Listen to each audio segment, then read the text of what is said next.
Our first topic is a hose never cold study, and this is the actual research paper done on it. Yeah, Sure. I'm ready. All right. Oh gosh. So there's a quote by Cardi B. A hoe never gets cold. Theory proven by new study. According to the New York Post, a study was published in the British Journal of Social Psychology confirmed that scantily clad women are less likely to be cold. And it's an entire just look at the article. I linked it on Discord. That's amazing. They measured. They asked many 40-ish-year-old women to stand outside bars. They recorded their temperatures and they recorded how much they had to drink that night. And they put all this info together and they confirmed women with less clothing are actually warmer than women with more clothing. Okay, so what we've learned is that while you are still vulnerable to arrows, at least temperature is not an argument against chainmail bikinis anymore.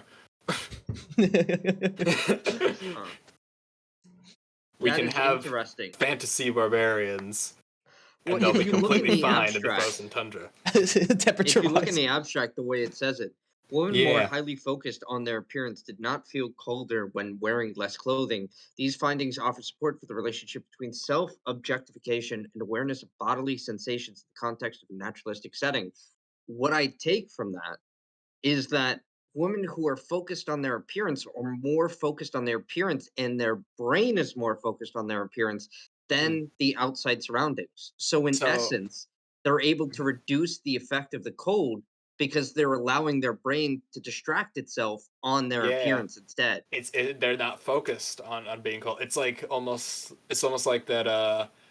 You ever hear about those people who like meditate in when frigid cold temperatures?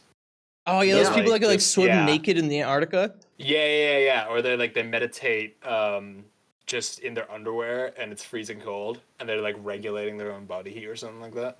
There's that crazy Swedish guy. He was on a Goop with I think it was a Swedish guy. Yeah, and he just went swimming in the Arctic because it was like mind over matter, and it turns out that I guess these women are monks can do the same. Yeah, I mean that's why it was published in the Journal of Social Psychology. They actually, a lot of the study actually covers the psychological bits. They actually got data down for what the woman thought, just as Josh mentioned. From the abstract. Yeah. This is very interesting. Yeah, it's actually super cool. It was funny. It was inspired by Cardi B. She just said that somewhere, and then lo and behold, a study was made by 6 people. Scientific studies. Yeah.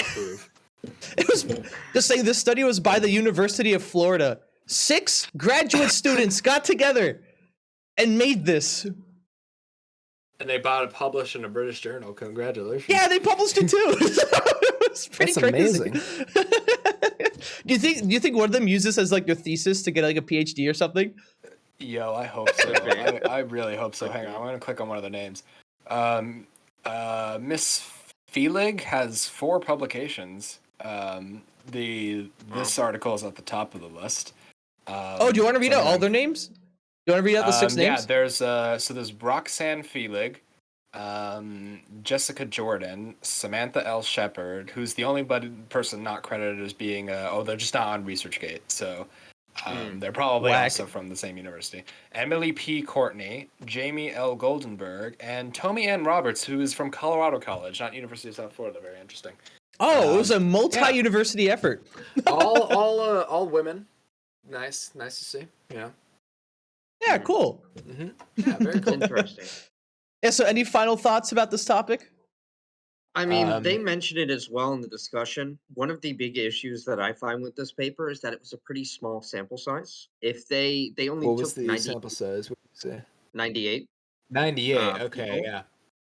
I guess when it comes to professional research, I guess that would be a small sample size. But yeah, keep going. Exactly. Yeah. Especially for social psychology. It would have been great to see over 200, but what I think is really interesting is they explain that there is some implications for gender inequality and women's lived experiences, given that oppression historically involves socialized self-silencing. So this is a kind of, from what I understand, a reverse of that by being proud of their bodies, being proud of their appearance. is what it's looking like saying. All right, so I got a quick question for you. Are you happy with your body? Just the silence. That's a very strange question. Is that your answer? Is that your answer? I feel content with my get body. It now. If they feel hot, they feel hot. It took me a while.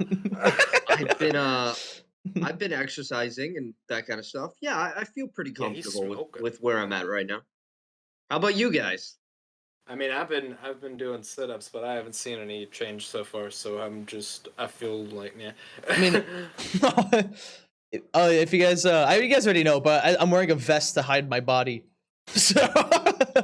I mean, that's what clothes do. What do you? Oh God, really? Oh yeah, so that was Cardi B's "Oh Never Gets Cold" study.